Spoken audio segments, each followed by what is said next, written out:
Tri motra trinjak, gjithmonë të heshtura, jetojnë në një vilë pa shqiptuar kur asnjë fjalë. Gjithçka ndryshon kur një grua e panjohur shfaqet në një pemë dhe zgjon tek ato tinguj, gjeste e emocione të papara më parë. Ajo që nis si një takim i pamundur shndërrohet në një mrekulli që sfidon të shkuarën dhe rishkruan të ardhmen. Përpara se të fillojmë këtë histori, mos harroni të abonoheni në kanalin ton, të lini një pëlqim në video, gjë që është shumë e rëndësishme për ne, dhe na tregoni nga cili qytet po e ndiqni këtë histori.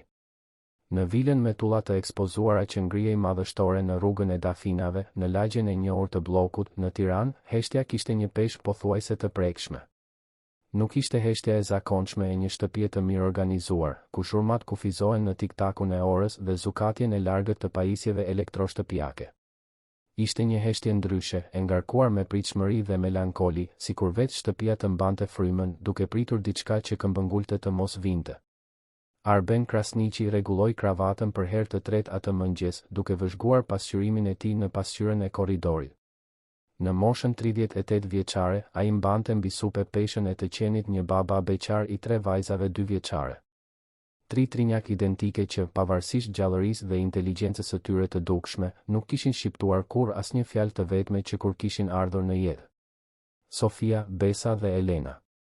3 engjëj me flokë gështenjë kaçurela dhe sy të gjelbër si smerald, të cilat komunikonin gjithçka që u nevojitej përmes gjesteve delikate, shprehjeve elokuente të fytyrës dhe një gjuhë të heshtur që vetëm ato e kuptonin plotësisht.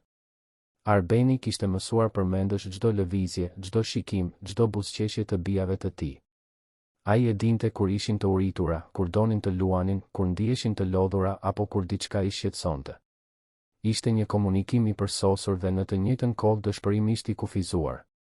Zonja Tefta, kujdestarja që ishte kujdesur për vajzat që nga lindja, zbriti shkallët duke mbajtur Elenën në krah, ndërsa Sofia dhe Besa e ndiqnin të kapura për dore, këmbët e tyre të vogla zbathur duke bërë një zhurmë të lehtë në mermerin e lustruar.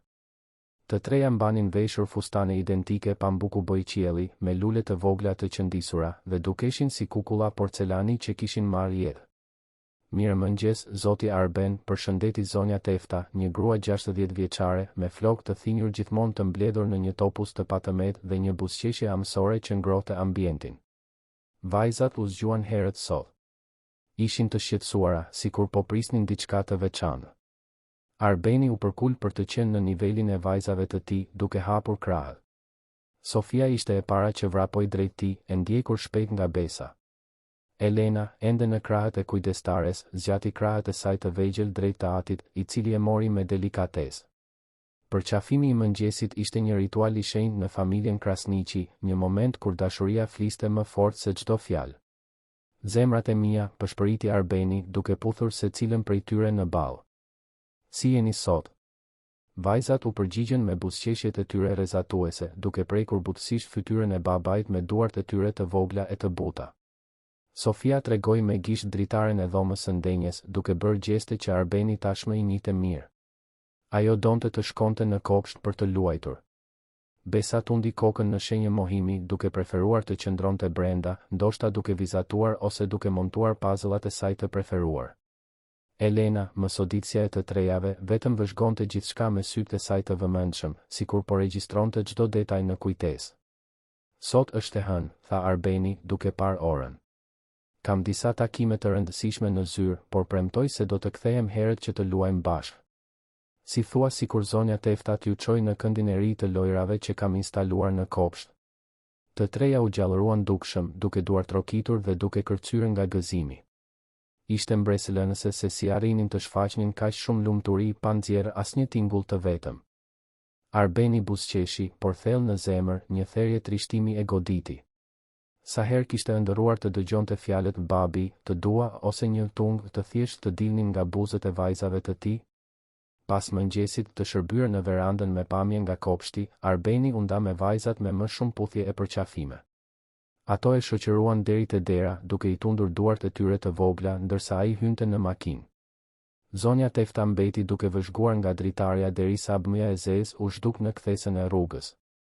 Hajdeni, lulet e mia, tha ajo, duke ju drejtuar trinjakëve. Si thua të bëjmë pak banjë dielli në kopsht? Dita është e mrekullueshme dhe ajri i freskët do t'ju bëjë mirë. kopshti i vilës ishte një spektakël më vete. Arbeni kishte punësuar një arkitekt peizazhi të njohur për të krijuar një mjedis të sigurt dhe stimulues për vajzat e tij. Kishte një zonë me bar sintetik të butë, lodra pedagogjike shumë ngjyrëshe, një shtëpi kukullash në miniaturë dhe lulishte me lule që lëshonin aroma të buta. Një shatërvan me ujë kristalor në qendër plotësonte skenën idilike. Vajzat vrapuan të lira nëpër bar, duke qeshur në heshtje, duke ndjekur flutura imagjinare dhe duke eksploruar çdo cep të hapësirës. Sofia hipi në lisharse, duke treguar me gjeste se donte që dikush të ulej në anën tjetër. Besa shkoi shpejt drejt saj dhe të dyja filluan të luanin në harmoni të përsosur. Elena, si gjithmonë, zgjodhi një vend më të qetë pranë shatërvanit, ku ul për të vëzhguar peshqit e artë që notonin përtueshëm në ujë. Atëherë zonja Tefta vuri re diçka ndryshe. Elena nuk po shikonte peshqit. Shikimi i saj ishte i fiksuar në një pikë përtej kopshtit, në drejtim të trotuarit. Kujdestarja ndoqi drejtimin e syve të vajzës dhe pa një figurë të ulur në rapin e madh që ndodhej pikërisht përballë portës së shtëpisë. Ishte një zonjë e moshuar që dukej të ishte midis 70 dhe 80 vjeç. Veshur me rroba të thjeshta dhe të vjetruara nga koha, një bluzë leshi blu të errët dhe një fund të gjatë me ngjyrë të pacaktuar. Flokët e saj krejtësisht të bardhë ishin të mbledhur në një topuz të thjeshtë dhe ajo mbante me vete një çantë pëlhure të vjetruar. Ajo që tërhiqte më shumë vëmendjen, megjithatë, ishte qëndrimi i saj. Nuk dukej si një person në situatë të vështirë që kërkonte strehim. Kishte diçka të qetë dhe dinjitoze në praninë e saj, sikur ajo të ishte pikërisht aty ku duhej të ishte. Elena u ngrit ngadalë dhe eci deri te kangjellat që ndanin kopshtin nga trotuari. Për herë të parë pas një kohe të gjatë, zonja Tefta e pa vajzën të shfaqte interes të vërtet për diçka që nuk ishte familja apo lodrat. Sofia dhe Besa, duke vënë re lëvizjen e motrës së tyre, ndërprejnë lojën në lisharse dhe u afruan. Zonja e moshuar ngriti shikimin dhe takoi sytë e tre vajzave. Fytyra e saj u ndriçua me një buzëqeshje të butë dhe mikpritse, dhe ajo tundi butësisht dorën. Për habin e zonjes Tefta, trinjakët iu përgjigjen tundjes me një entuziazëm të pazakontë. Sofia filloi të duartrokiste, Besa kërcente nga njëra këmbë në tjetrën dhe Elena shtypi fytyrën e saj të vogël kundër kangjellave, duke u përpjekur të afrohej më shumë me të panjohurën. Vajza, le të kthehemi në shtëpi, tha zonja Tefta, duke u ndjer paksa në siklet me situatën. Është koha për zemrën e pasdites. Por vajzat nuk lëvizën. Mbetën të ngjitura pas kangjellave, duke vëzhguar zonjën me një magjepsje që kujdestarja nuk e kishte parë kurrë më parë. Ishte sikur ato po shihnin dikë shumë të veçantë, dikë që e njihnin nga ndonjë vend i thellë në kujtimet e tyre. Zonja u ngrit ngadalë, rregulloi çantën në shpatull dhe eci drejt kangjellave. Ajo ishte vetëm pak metra larg vajzave kur ndodhi diçka e jashtëzakonshme. Elena, e cila kishte qenë gjithmonë më e heshtura dhe më e rezervuara e të trejave, hapi gojën dhe nxori një tingull. Nuk ishte një fjalë, por ishte qartësisht një përpjekje për komunikim vokal. Një rënkim i vogël melodik që bëri zemrën e zonjës Tefta të rrite më shpejt. O Zot i madh, pëshpëriti kujdestarja, duke vënë dorën në gjoks.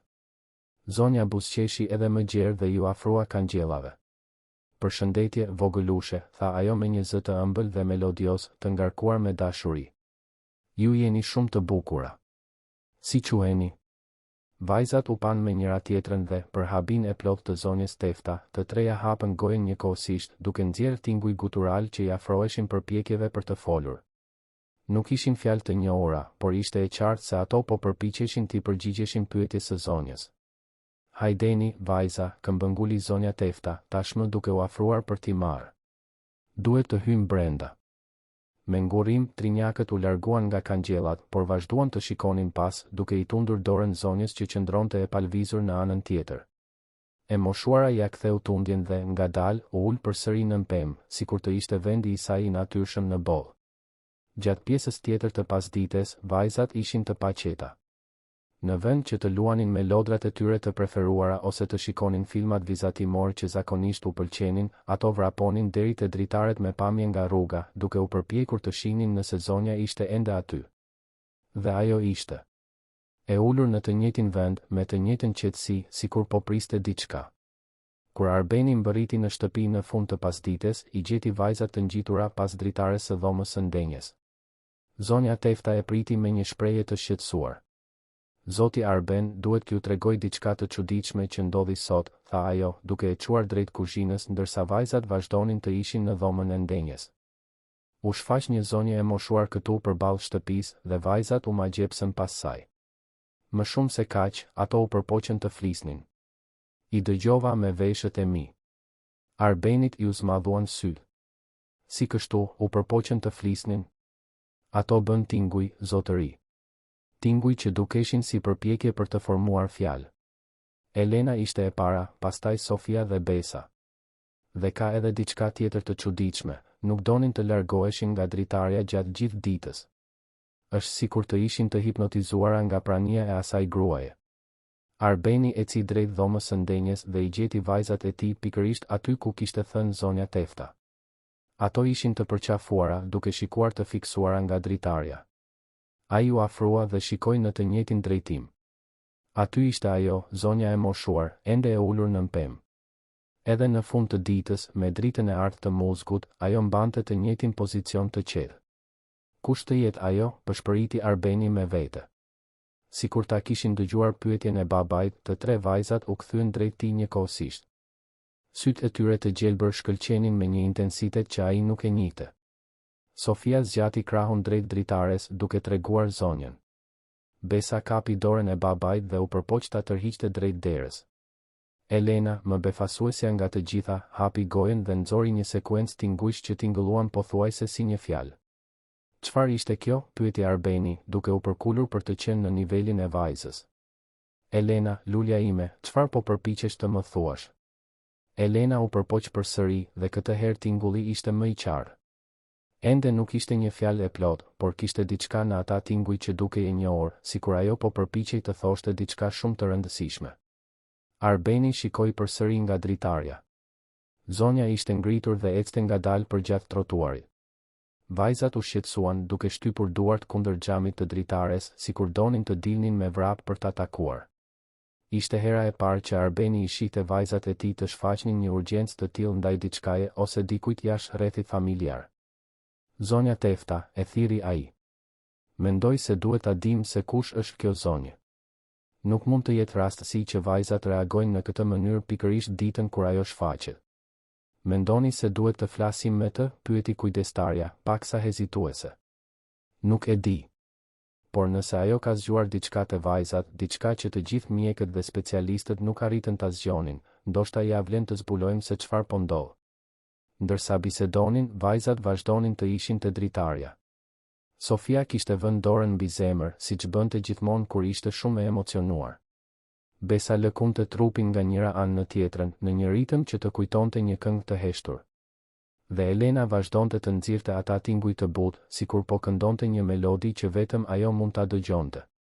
Nata erdhi dhe më në fund vajzat u larguan nga dritarja për të ngrënë darkë. Por edhe gjatë vaktit, ato ishin ndryshe. Më të vëmendshme, më shprehëse. Arbeni mund të betojë se ato u përpoqën të formonin fjalë disa herë, duke lëvizur buzët me qëllim, sikur po praktikonin diçka që kishin mësuar atë ditë. Pas banjës dhe përrallës para gjumit, një traditë e shenjtë e familjes, Arbeni i futi të tre vajzat në shtretërit e tyre. Ato ndanin të njëjtën dhomë që kur kishin lindur, tre djepa që ishin zëvendësuar me tre krevate të vegjël identik kur mbushën 2 vjeç. Dhoma ishte një ëndër fëmije, me mure të lyera me roz të butë, re në tavan dhe një dekor delikat që të kujtonte një kopsht të magjepsur. Natën e mirë, princeshat e mia, tha Arbeni, duke puthur se cilën prej tyre në ballë. Paçi ëndra të bukura. Por vajzat nuk dukeshin të gatshme për të fjetur. Ato u kthyen drejt dritares së dhomës, e cila gjithashtu kishte pamje nga rruga dhe mbetën duke vëzhguar. Arbeni ndoqi shikimin e tyre dhe pa se zonja nuk ishte më në pemë. Ishte zhdukur kur erdhi nata. Elena lëvizi në shtrat dhe, për habin e plot të atit, pëshpëriti diçka pothuajse të padëgjueshme. Arbeni u afrua, zemra i rrite fort në gjoks. Çfarë ndodhi, zemër? The diçka. Elena e shikoi në sy dhe për herë të parë në 2 vjet jetë, ajo lëvizi buzët në mënyrë të qartë dhe me qëllim. Tingulli që doli ishte i ulët, hezitues, por i pagabueshëm, ba. Arbeni ndjeu lotët t'i rridhnin në sy. Lulja ime, po përpiqesh të thuash babi? Elena buzëqeshi dhe u përpoq përsëri, babi. Ishte sikur një mrekulli të kishte ndodhur në atë dhomë. Arbeni përqafoi të bien dhe lotët rodhen lirshëm nëpër fytyrën e tij. Sofia dhe Besa u ngritën nga shtretërit e tyre dhe u bashkuan në përqafim dhe për herë të parë në jetën e tre vajzave, dhoma u mbush me tinguj të butë vokal, përpjekje për fjalë dhe të qeshura që tingëllonin si muzikë qiellore. Kur më në fund i zuri gjumi, Arbeni mbeti për një kohë të gjatë duke vëzhguar vajzat e tij. Diçka kishte ndryshuar atë ditë. Diçka që kishte të bënte me praninë misterioze të zonjës së moshuar nën pemë. Dhe ai e dinte, thellë në zemër, se ky ishte vetëm fillimi i diçkaje shumë më të madhe dhe më transformuese se sa mund të imagjinonte. Jashtë, rruga e dafinave flinte në heshtje. Por në rapin e madh, një çantë e vogël pëlure ishte harruar, sikur zonja të kishte lënë një shenjë të pranisë së saj, një sinjal se do të kthehej ditën tjetër. Dhe ajo do të kthehej. Sepse disa lidhje e tij kalojnë shpjegimin racional dhe vendosen në territorin e shenjtë të zemrës, ku mrekullitë e heshtura presin momentin e duhur për t'u zbuluar. Agimi erdhi më herët se zakonisht në vilën në rrugën e dafinave. Arbeni u zgjua nga një tingull që kur nuk e kishte imagjinuar se do ta dëgjonte, përshpëritja e butë e zërave që vinin nga dhoma e vajzave. Nuk ishin të qara apo rënkime, por tinguj që i ngjanin bisedave të përshpëritura, sikur Sofia, Besa dhe Elena po përpiqeshin të formonin fjalë me njëra tjetrën. Ai u ngrit shpejt dhe eci drejt dhomës së vajzave. Dera ishte gjysmë e hapur dhe përmes të çarës mund të shihte tre vajza të ulura në shtratin e Elenës, përballë dritares. Ishin të përqafuara, duke u lëkundur butësisht sikur po përkundnin njëra tjetrën dhe nxirrnin ata tinguj melodios që dukeshin si një bisedë në një gjuhë të panjohur. Mirëmëngjes, princesha, tha Arbeni butësisht duke hyrë në dhomë. Vajzat u kthyen drejt tij me buzëqeshje rrezatuese, por ajo që e impresionoi më shumë ishte se ato nuk pushuan së bëri tinguj vokal. Ishte sikur të kishin zbuluar zërat e tyre gjatë natës dhe tani nuk mund të ndalonin së eksperimentuari. Elena ishte e para që u ngrit duke ecur drejt babait me hapa të vendosur. Ajo e shikoi në sy, i vuri duart e vogla në fytyrë dhe përshpëriti, babi. Babi. Fjalët dolën më qartë se natën e kaluar dhe Arbeni ndjeu zemrën t'i shpërthente nga gëzimi. Po, lulja ime. Unë jam babi. Babi. Sofia dhe Besa u afruan shpejt dhe ishte sikur fjala babi të kishte zhbllokuar diçka në mendjet e tyre. Sofia u përpoq të përsëriste, babi dhe Besa, gjithmonë më e vendosura, arriti ta thoshte pothuajse në mënyrë të përsosur, babi. Zonja Tefta u shfaq në derën e dhomës, e tërhequr nga tingujt e zërave. Kur pas skenën, vuri duart në gojë e emocionuar. Zoti Arben, ato po flasin. Vërtet po flasin. E di, zonja Tefta. Është një mrekulli. Arbeni përqafoi të treja vajzat dhe për herë të parë në 2 vjet, përqafimi erdhi i shoqëruar me fjalë të përshpëritura. Babi, babi, babi, përsërisnin ato si një këngë. Por ajo që e intrigonte më shumë Arbenin ishte sjellja e vajzave. Edhe në mes të euforisë së zbulimit të zërave të tyre, ato vazhdonin të shikonin nga dritarja, sikur po prisnin diçka. Elena tërhoqi dorën e babait dhe tregoi jashtë, duke nxjerrë tinguj që dukeshin si pyetje. Arbeni u afrua te dritarja dhe shikoi rrugën.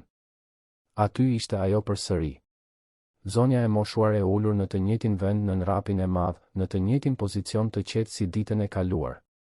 Ishte sikur ajo të mos ishte larguar kur prej andej. Ajo u kthye, përshpëriti ai. Vajzat u shqetësuan dukshëm kur pan zonjën. Elena vrapoi deri te dera e dhomës, e ndjekur nga motrat e saj. Ishte e qartë se donin të zbrisnin dhe të takonin të panjohurën. Qetësohuni, vajza, tha Arbeni, duke i marrë në krah një nga një. Do të ham mëngjesin së pari dhe pastaj do të mendojmë se çfarë të bëjmë. Gjatë mëngjesit, trinjakët ishin të paqeta. Përpiqeshin të formonin fjalë vazhdimisht, tregonin dritaren dhe bënin gjeste që tregonin qartë dëshirën për të dalë. Arbeni dhe zonja Tefta pan njëri tjetrin disa herë, të dy të vetëdijshëm se diçka e jashtëzakonshme po ndodhte. Zoti Arben, tha kujdestarja, duke shërbyer kafen. Nuk mund ta injoroj të dukshmen. Prania e asaj zonje përkoi saktësisht me momentin kur vajzat filluan të vokalizojnë. Kjo nuk mund të jetë rastësi. Arbeni tundi kokën në shenjë pohimi, duke vëzhguar vajzat e tij. Sofia kishte arritur të thoshte ujë kur donte më shumë lëng. Besa ishte përpjekur të thoshte më kur donte më shumë bukë. Dhe Elena përshpëriste babi her pas here, sikur po shijonte fjalën. E di, zonja Tefta. As unë nuk mund ta injoroj. Ndoshta duhet të flasim me të. Mendoni se është e mençur? Nuk dim asgjë për të. Por dim efektin që ajo pati te vajzat. 2 vjet, zonja Tefta. 2 vjet i quam të mjekët, specialistët, logopedët. Asnjëri prej tyre nuk arriti atë që ndodhi në një ditë me praninë e kësaj zonje. Pas mëngjesit, vajzat vrapuan në kopsht. Arbeni i ndoqi duke vëzhguar se si silleshin ato. Ndryshe nga dita e kaluar, kur vetëm Elena kishte shfaqur interes fillestar, tani të treja vrapuan drejt e tek angjellat që ndanin kopshtin nga trotuari. Zonja e moshuar po lexonte një libër të vjetër me kopertinë të vjetruar nga koha. Kur vuri re lëvizjen e fëmijëve, mbylli librin me delikatesë dhe buzëqeshi. Mirëmëngjes, vogëlushe, tha ajo me të njëjtin zë melodios si ditën e kaluar. Për habim totale të Arbenit, të 3 vajzat u përgjigjen pothuajse një zëri, mirëmëngjes. Fjalët nuk dolën të përsosura, por ishin qartësisht të njohura. Arbeni ndjeu këmbët t'i dridheshin. Në më pak se 24 orë, vajzat e tij kishin kaluar nga të pagoj në të afta për të përshëndetur një person. Zonja u ngrit dhe eci drejt kangjellave. Ju keni emra të bukur, e imagjinoj. Doni të më tregoni si quheni? Sofia ishte e para që u përpoq, Fofia, tha ajo, duke treguar veten. Sofia, përsëriti zonja me dashuri. Çfarë emri i bukur? Sofia do të thot me mençuri. Besa, duke mos dashur të mbetej pas, Besa. Besa. Çfarë mrekullie? Do të thot ajo që sjell lumturi. Elena, gjithmonë më e ndrojtur, përshpëriti ulët, Elena. Elena, përsëriti zonja me një buzëqeshje edhe më të gjerë. Më e bukura nga të gjitha. Ju të treja keni emra princeshash. Arbeni u afrua ngadalë. Biseda që po dëshmonte ishte diçka që e kishte ëndërruar për 2 vjet dhe që tani po ndodhte para syve të tij me një të panjohur të plodh. Më falni, tha ai, duke arritur tek angjellat. Unë jam Arben Krasniqi, baba i vajzave. Unë mirë, nuk di si ta shpjegoj atë që po ndodh. Zonja e shikoi me sy të butë dhe me përvojë. Përshëndetje, zoti Arben. Emri im është Shpresa. Shpresa Lumi. Dhe besoj se e di saktësisht se çfarë po ndodh. Ju e dini? Si kështu? Fëmijët, zoti Arben, shpesh i ruajnë fjalët e tyre për momentin e duhur dhe për njerëzit e duhur. Ndoshta ata thjesht po prisnin dikë që fliste të njëjtën gjuhë si ata. Arbeni ngriti vetullat. Çfarë gjuhe? Shpresa buzëqeshi dhe u kthye nga vajzat. Gjuhën e zemrës, apo jo, vogëlushe? Të treja tundën kokën me forcë dhe Elena përshpëriti, zemra. Ishte fjala e parë abstrakte që ndonjëra prej tyre kishte shqiptuar. Arbeni ndjeu sytë t'i mbusheshin me lodh. Zonja Shpresa, tha ai, zëri i dridhej nga emocioni. Nuk e di kush jeni apo nga vini, por ajo që po ndodh këtu është një mrekulli. Vajzat nuk kanë folur kur më parë. Kur? E di, tha Shpresa butësisht. E shoh në sytë e tyre. Janë fëmijë të veçantë që ruajnë fjalë të çmuara për momente të çmuara. Sofia u shqetësua dhe tregoi kangjellat duke bërë gjeste që të hapej. Hyr. Hyr, tha ajo, me një qartësi që e la Arbenin gojë hapur. Ajo po kërkon që ju të hyni, pyeti ai, i pabesueshëm. Besa bashkoi duart sikur po lutej, të lutem. Të lutem. Dhe Elena, duke shikuar drejt për drejt Shpresën, gjyshe. Gjyshe. Bota ndaloi për një çast. Fjala e gjyshe jehoi në ajër si një zile e qartë, e përsosur dhe e ngarkuar me një kuptim që e t'i kalonte të kuptuarit. Shpresa ndjeu sytë t'i mbusheshin me lot dhe Arbeni mbeti pa fjalë. Ato ju quajtën gjyshe, përshpëriti ai. Disa lidhje, tha Shpresa, zëri i dridhej nga emocioni, nuk kanë nevojë për shpjegim. Ato thjesht ekzistojnë. Arbeni shikoi vajzat e tij, të cilat tani kapeshin pas kangjellave sikur jeta e tyre të varej prej tyre. Shikoi Shpresën, e cila rrezatonte një qetësi dhe një dashuri që ai mund ta ndjente fizikisht. Dhe mori vendimin më impulsiv dhe, në të njëjtën kohë, më të drejtë të jetës së tij. Zonja Shpresa, tha ai, duke hapur portën, dëshironi të hyni për një kafe me ne? Unë do të doja shumë të bisedoja me ju. Buzëqeshja që ndriçoi fytyrën e Shpresës mund të kishte ngrohur të gjithë lagjen e bllokut. Do të ishte një nder, tha ajo. Vajzat shpërthyen nga gëzimi. Sofia duart rokiti duke bërtitur, gjyshe. Gjyshe.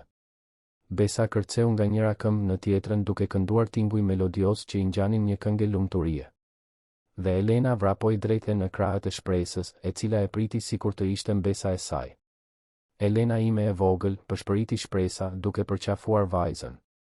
Sa mirë që më në fund u takuam. Fjala më në fund nuk i shpëtoi Arbenit, por ai vendosi të mos e pyeste në atë moment. Diçka magjike po ndodhte dhe ai nuk donte ta prishte magjin me pyetje praktike. Kur hyn në shtëpi, zonja Tefta i priti me një shprehje habie dhe gëzimi. Vajzat vrapuan në përdhom duke bërtitur, gjyshe. Gjyshe shtëpi. Gjyshe shtëpi. Ato po thonë se gjyshja është në shtëpi, përktheu Arbeni, ende duke u përshtatur me mrekullinë e të pasurit vajza që flisnin. Shpresa vëzhgoi çdo detaj të vilës, por jo me admirim për pasurinë, por me shikimin e dikujt që sheh përtej pamjes së jashtme. Është një shtëpi e bukur, tha ajo. Por, më e rëndësishmja, është një shtëpi plot dashuri. Gjatë mëngjesit të vonë, vajzat nuk u larguan nga Shpresa as për një minutë. Ato u ndërruan në prerin e zonjës, u përpoqën ta ushqenin me duart e tyre dhe nuk pushuan se përsërituri fjalë që vinin natyrshëm, gjyshe, e shishme. Kur ajo provoi kekun e misrit të zonjës Tefta, rri, kur kuptuan se ajo mund të largohej. Zonja Shpresa, tha Arbeni, duke marrë guximin. Mund të pyes ku banoni? Keni familje? Fytyra e Shpresës u trishtua paksa. Nuk kam më familje, zoti Arben. Dhe sa i përket vendit ku banoj mirë, le të themi se shtëpia ime është aty ku Zoti më vendos çdo ditë. Arbeni e kuptoi. Ajo ishte e pastre. Por kishte diçka në dinjitetin e saj, në mënyrën e saj të shprehjes, në njohuritë e saj për fëmijët, që tregonte një histori shumë më komplekse se sa thjesht mungesa e një banese. Po për profesionin tuaj? Keni punuar me fëmijë? Kam punuar, tha Shpresa, duke buzëqeshur me trishtim. Për shumë vite kam qenë mësuese e specializuar për fëmijë me vështirësi të veçanta komunikimi. Fëmijë si vajzat tuaja. Puzzle-i filloi të formohej në mendjen e Arbenit. Ju njihni raste si ai vajzave? Njo. Dhe mund t'ju garantoj se ato nuk kanë asnjë problem mjekësor. Ato thjesht kishin nevojë për dikë që kuptonte gjuhën e tyre. Disa fëmijë i ruajnë zërat e tyre derisa të gjejnë veshin e duhur për t'i dëgjuar. Në atë moment, Sofia u ngjit në prerin e Shpresës dhe i përshpëriti diçka në vesh. Shpresa buzëqeshi dhe i përshpëriti diçka në kthim. Sofia zbriti me vrap dhe kapi duart e motrave dhe të treja u pozicionuan përballë Shpresës. Rri, gjyshe, tha Sofia. Rri këtu, shtoi Besa. Përgjithmonë, përfundoi Elena.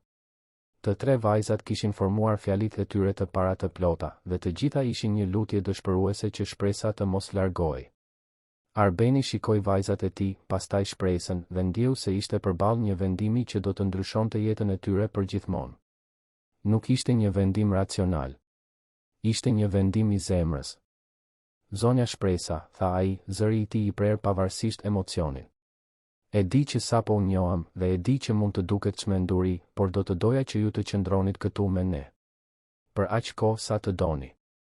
Kemi dhoma bosh dhe vajzat mirë, ato qartësisht kanë nevojë për ju, po aq sa ju ndoshta keni nevojë për një shtëpi. Shpresa mbeti në heshtje për një moment të gjatë, duke shikuar se cilën prej vajzave, pastaj Arbenin, pastaj zonjën Tefta, e cila tundi kokën në shenjë inkurajimi. Zoti Arben, tha ajo më në fund, e pranoj ofertën tuaj bujare. Por vetëm nëse mund ta shpërblej në një farë mënyre. Mund të ndihmoj me vajzat, ti mësoj të kujdesem për to, nuk jam një person që merr lëmosh pa dhënë asgjë në këmbim. Zonjë, tha Arbeni, duke buzëqeshur, pas asaj që ndodhi sot, ai që po merr lëmoshën jam unë. Vajzat shpërthyen në fes. Vrapuan në përdhom duke bërtitur, gjyshja ri. Gjyshja ri. Dhe për herë të parë në historinë e vilës në rrugën e Dafinave, heshtja u thye përfundimisht. Atë pasdite, ndërsa shpresa po sistemohej në dhomën e miqve që ndodhej pranë dhomës së vajzave, Arbeni mbeti duke vëzhguar vajzat e tij. Ato e ndiqnin në gjyshen e re nëpër të gjithë shtëpinë, duke e ndihmuar të vendoste rrobat e saj të pakta, duke i treguar lodrat e tyre dhe duke folur pa pushim. Gjyshe, shiko, thoshte Sofia, duke treguar kukullën e saj të preferuar. Gjyshe, këtu, e thërriste Besa, duke treguar këndin e saj të preferuar në dhomë. Gjyshe, përrall, lutej Elena, duke sjell një libër për fëmijë. Ishte sikur 2 vjet fjalësh të ndrydhura të ishin çliruar menjëherë. Dhe të gjitha i drejtoheshin një zonje që ishte shfaqur nga hiçi dhe që tani ishte pjesë e familjes sikur të kishte qenë gjithmonë aty. Kur erdhi koha e darkës, vajzat këmbëngulën që shpresa të ulej mes tyre në tryezë. Ato ndërroheshin për t'i shërbyer ushqim në pjatë, për t'i treguar të rejat e ditës me fjalët e tyre ende hezituese, por gjithnjë më të qarta, dhe për t'u siguruar se ajo ishte e lumtur. Gjyshe e lumtur, pyeti Elena, me sytë e saj të gjelbër që shkëlqenin nga shqetësimi. Shumë e lumtur, u përgjigj shpresa, duke puthur vajzën në ballë. Shumë e lumtur. Dhe ishte e vërtetë. Arbeni mund ta shihte në sytë e zonjës një lumturi të vërtetë që pasqyronte në mënyrë të përsosur gëzimin e vajzave të tij. Ishte sikur 4 zemra të vetmuara të kishin gjetur më në fund vendin e tyre në bollë. Atë natë, në kohën e përrallës para gjumit, vajzat kërkuan që shpresa të tregonte përrallën. Ajo ul në koltukun midis 3 krevateve të vegjël dhe filloi të rrëfente një përrallë për 3 princesha që jetonin në një kështjell të heshtur derisa një zan e mirë erdhi për t'u mësuar atyre këngën magjike që do të çlironte zërat e tyre. Dhe ato jetuan të lumtura për gjithmonë, pyeti Sofia në fund. Ato jetuan të lumtura për gjithmonë, konfirmoi shpresa. Sepse mësuan se familja përbëhet nga njerëz që zgjedhim t'i duam, jo vetëm nga ata që lindin me ne. Vajzat i zuri gjumi me buzëqeshje në fytyrë dhe fjalët gjyshe, babi dhe lumtur të përshpëritura si lutje falënderimi. Arbeni dhe shpresa biseduan në dhomën e ndenjes deri vonë në natë. Ajo i tregoi për karrierën e saj si mësuese, për metodat e veçanta që zhvillonte për fëmijët me vështirësi komunikimi, për mënyrën se si e dinte instinktivisht se cila qasje do të funksiononte me çdo fëmijë. Vajzat nuk kanë asnjë problem organik, shpjegoi ajo. Ato thjesht e përpunojnë botën në një mënyrë tjetër. Kishin nevojë për dikë që respektonte kohën e tyre dhe që fliste gjuhën emocionale që ato kuptojnë. Si e dinit ju se kjo gjuhë do të funksiononte me to?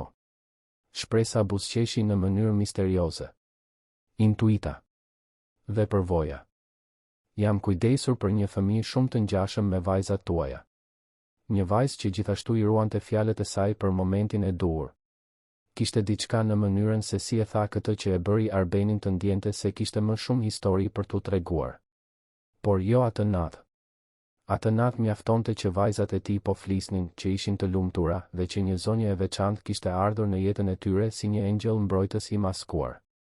Kur më në fund shkuan për të fjetur, vila në rrugën e Dafinave kumbonte me një lloj të ri heshtjeje. Jo më heshtja e rëndë e pritjes dhe trishtimit, por heshtja e butë e paqes dhe plotësisë. Një heshtje e ndërprerë nga përshpëritjet e ëndrave të lumtura dhe siguria se, duke filluar nga ajo ditë, asgjë nuk do të ishte më si më parë. Dhe jashtë, në nrapin e madh, lule të vogla filluan të çelnin jashtë stinës, sikur vetë natyra të festonte mrekullinë që kishte ndodhur në atë shtëpi. 2 javët që pasuan ardhjen e shpresës në vilën në rrugën e Dafinave ishin më transformueset në jetën e Arbenit. Shtëpia që më parë kumbonte vetëm me hapat e heshtur të vajzave, tani jetonte në një melodi të vazhdueshme të qeshurash, fjalësh dhe këngësh. Sofia, Besa dhe Elena dukej se kishin rikuperuar 2 vjet heshtje brenda pak ditësh. Sofia ishte bërë më folësja e të trejave. Fjalët e saj rridhnin si një përruaj gëzueshëm dhe ajo rrëfente gjithçka që bënte, gjyshe, shikolulen, babi, makinë blu, tefta, kek i shishëm. Ishte sikur të kishte zbuluar se e gjithë bota meritonte të komentojë dhe të ndahej. Besa zhvilloi një pasion të veçantë për muzikën. Shpresa i kishte mësuar disa këngë të thjeshta për fëmijë dhe vajza i përsëriste gjatë gjithë ditës, duke krijuar melodi të sajat dhe duke shpikur fjalë kur nuk i kujtoheshin ato origjinale. Zëri i saj kishte një cilësi muzikore natyrale që i magjepste të gjithë. Elena, gjithmonë më introspektivja, i habiti të gjithë me aftësinë e saj për të formuar fjali komplekse. Gjyshe, pse qielli është blu, babi, ku banon mami, tefta, mund të ndihmoj të gatuaj? Pyetjet e saj ishin të thella dhe zbulonin një mendje kurioze që kishte ekzistuar gjithmonë, duke pritur vetëm momentin e duhur për t'u shprehur. Shpresa dukej se e dinte saktësisht se si ta stimulonte secilën prej tyre në mënyrë individuale. Me Sofin luante lojra fjalësh dhe sfida fjalori. Me Besën këndonte dhe krijonte shfaqje të vogla muzikore. Me Elenën bisedonte për botën duke ju përgjigjur pyetjeve të saj komplekse në mënyrë të thjeshtë dhe të dashur. Arbeni kthehej nga puna çdo ditë me padurim për të parë se çfarë përparimesh të reja kishin bërë vajzat e tij. Ishte magjike të dëshmoje se si ato kishin kaluar nga 3 vajza të vogla të heshtura në 3 lomotitse të vogla që garonin për vëmendjen e tij me histori, zbulime dhe shfaqje dashurie. Babi, unë vizatoj shtëpi, thoshte Sofia, duke treguar vizatimet e saj shumë ngjyrëshe. Babi, unë këndoj këngë të re, njoftonte Besa, duke lidhur një melodi pas tjetrës. Babi, gjyshja mësoi fjalë të vështira, tregonte Elena, krenare për fjalorin e saj në zgjerim. Por jo gjithçka ishte lule në lagjen e një orë të bllokut.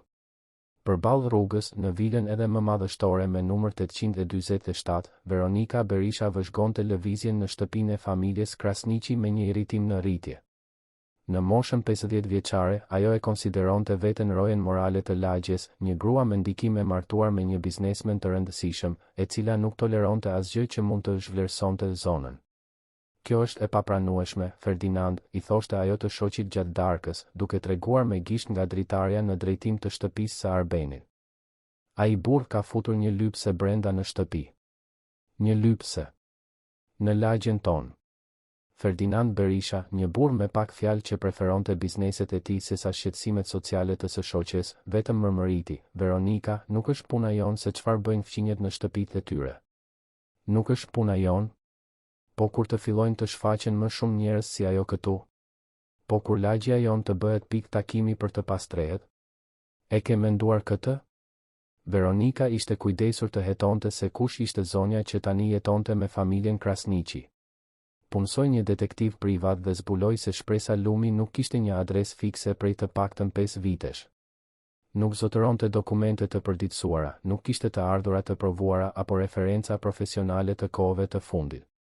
Për Veronikën, kjo ishte më se e mjaftueshme për ta konsideruar situatën të papranueshme. Në mëngjesin e një të martë me diell, ndërsa vajzat luanin në kopsht me shpresën, Veronika mori një vendim që do të ndryshonte rrjedhën e ngjarjeve. Mori telefonin dhe telefonoi shërbimin social. Alo? Do të doja të bëja një denoncim. Ka një situatë të parregullt në lagje. Një familje po lejon që një person pa dokumente, i pastre, të bashkëjetoj drejt për drejt me 3 fëmijë të vegjël. Po, e konsideroj se ka rrezik për sigurinë e fëmijëve. Adresa është rruga e Dafinave, 823. Nga kopshti, shpresa vëzhgoi Veronikën në telefon në dritaren e shtëpisë së saj. Kishte jetuar mjaftueshëm në rrugë për të njohur kur dikush po i shkaktonte probleme. Pshertiu thellë dhe vazhdoi të luante me vajzat, duke e ditur se ditë të vështira po afroheshin.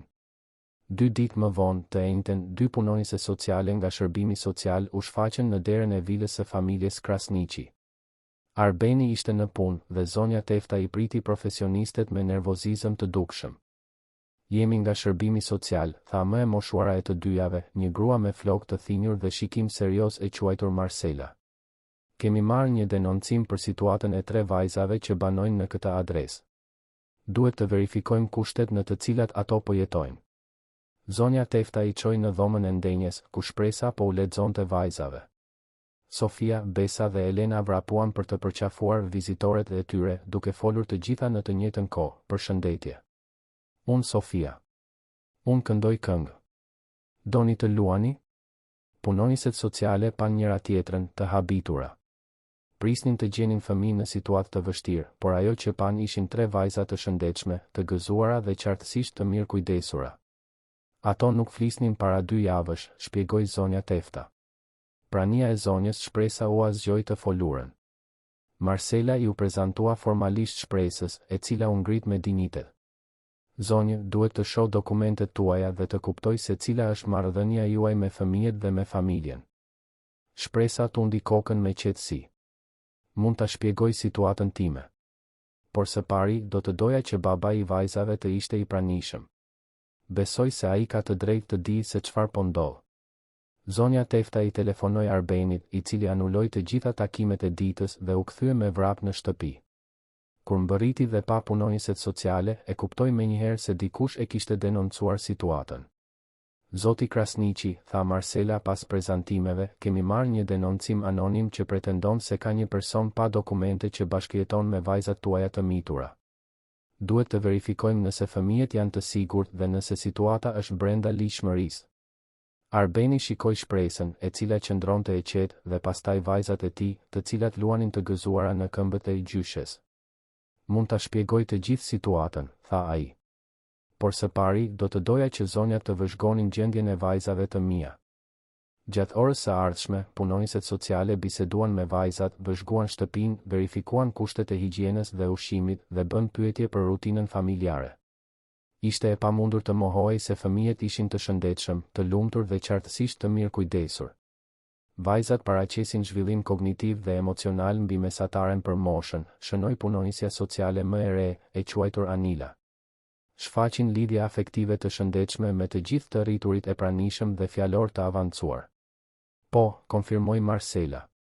Por ende duhet të kuptojmë situatën ligjore të zonjës Shpresa. Atëherë Shpresa kërkoi të bisedonte privatisht me punonjëset sociale dhe me Arbenin. Vajzat mbetën duke luajtur me zonjën Tefta në kopsht, ndërsa të rriturit u mblodhen në dhomën e ndenjes. Emri im I plot është Shpresa Lumi Oliveira, filloi ajo, me zë të qetë por të ngarkuar me emocion. Për 30 vjet kam qenë mësuese e specializuar për fëmijë me nevoja të veçanta të zhvillimit kognitiv dhe emocional.